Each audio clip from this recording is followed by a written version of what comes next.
بسم اللہ الرحمن الرحیم۔ مسلمانوں کی تعلیمی اور اقتصادی پسماندگی پر تجویز۔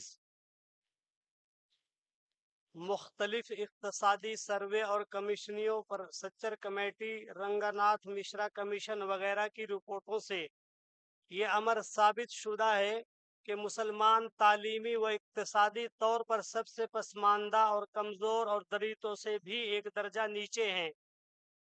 ہماری 20% آبادی کی اس درجہ ابتری کے باوجود ملک معاشی اور اقتصادی طور پر کیسے ترقی کر سکتا ہے اور ہم بین الاقوامی سطح پر کیسے طاقتور بن سکتے ہیں؟ ہماری سرکار اور اقتصادی پالیسی سازشوں کو اس پر غور کرنے کی فوری ضرورت ہے۔ یہ مسئلہ مسلمانوں کا نہیں بلکہ ملک کا مسئلہ ہے۔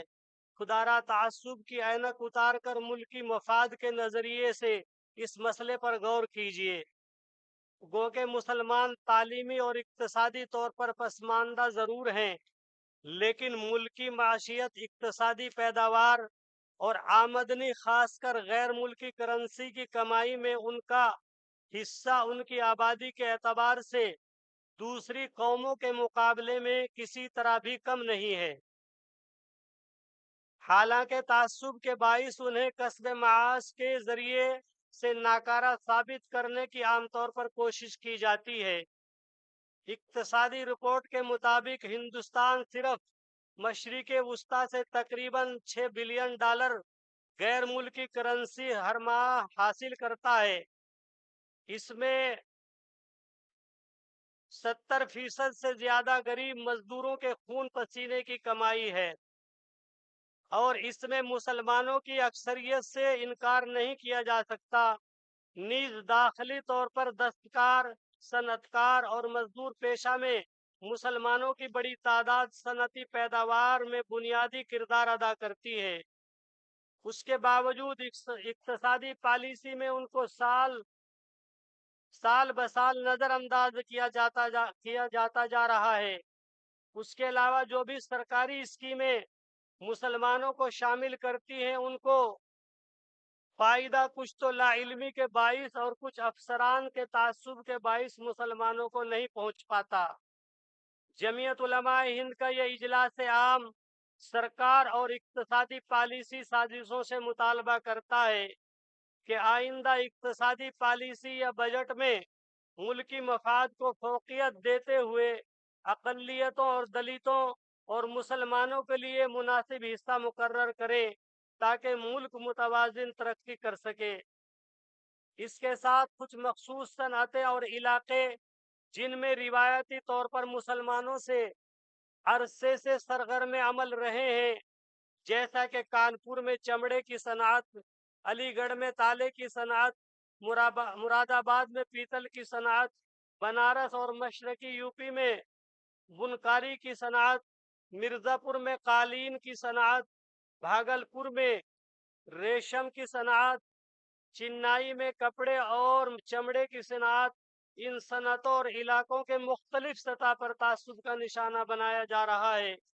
آلودگی وغیرہ کے سخت قانون کے حوالے سے ان کو اس قدر پریشان کیا جا رہا ہے کہ ان کے لیے اپنی صنعتوں کو باقی رکھنا مشکل ہو گیا ہے۔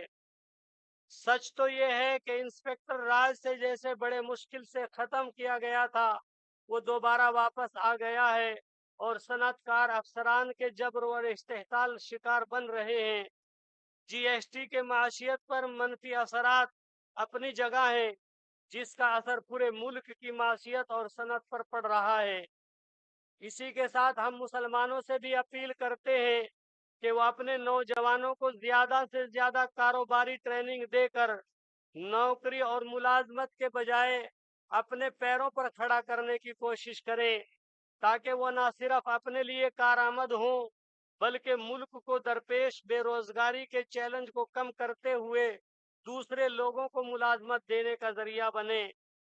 ہمارے سامنے سب سے بڑا چیلنج تعلیمی پسماندگی ہے، اس لیے کہ ہماری تماتر دینی اور دنیاوی ترقی کا دار و مدار تعلیم پر ہی ہے۔